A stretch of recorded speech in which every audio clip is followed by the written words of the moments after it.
একটা মিষ্টি বিকেল আর সাথে আমরা তিনজন। আমরা কিন্তু বড্ড ঘুমপ্রেমী মানুষ, তাই বলে মামাম কিন্তু একদমই না। আমি আর মামামের পাপা, আমাদের বিকেল বলতে ওই দুপুরে খাওয়া দাওয়ার পর শুলে পরে হয়ে যায় উঠতে উঠতে সন্ধ্যা, আর সকালবেলা উঠতে উঠতে হয়ে যায় 9:30। তাই আমাদের সেই সুন্দর বিকেল আর ভোরবেলাটা কখনোই দেখা হয় না। আজকে যেহেতু মামাম দুপুরে ঘুমোয়নি, তো সেই জন্য আর আমাদেরও ঘুম হয়নি। তাই ভাবলাম যে চল একটু ছাদে যাই। তো মামামকে এখানে ওয়াকারে বসিয়ে দিয়েছি। মামাম তো ভীষণ মজা করছে ওর পাপার সাথে, আমার সাথে খেলছে। আমরাও কিন্তু মামামের সাথে বিকেলটা আজকে খুব সুন্দরভাবে কাটিয়েছি।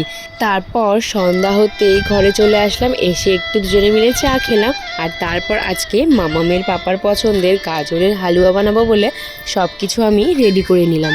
নিজের ভালোবাসার মানুষকে নিজের হাতে পছন্দের জিনিস রান্না করে খাওয়ানোর যে কতটা আনন্দ, আর রান্না করার পর যখন ভালোবাসার মানুষটার কাছ থেকে একটা দারুণ সুন্দর কমপ্লিমেন্ট পাওয়া যায়, সেই আনন্দটা কিন্তু বলে একদমই বোঝানো যাবে না।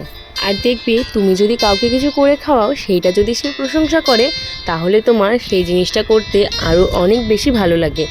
আমারও কিন্তু একদমই সেম। আর মামামের পাপা আমি যাই বানাই না কেন সব সময় অনেক বেশি প্রশংসা করে। আর এইটা যে একটা বউয়ের কাছে কতটা গুরুত্বপূর্ণ, সেইটা আমার মনে হয় কাউকেই বলতে হবে না, সবাই সেইটা জানে।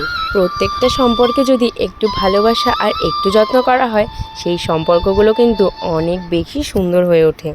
নিজের মানুষগুলোকে সাথে নিয়ে কাটানো মুহূর্তগুলো যে এতটা স্পেশাল হয়, সেটা কিন্তু ভাষায় প্রকাশ করা যাবে না। বাইরে হচ্ছিল বেশ সুন্দর বৃষ্টি, আর ঘরে করছিলাম দারুণ টেস্টি গাজরের হালুয়া।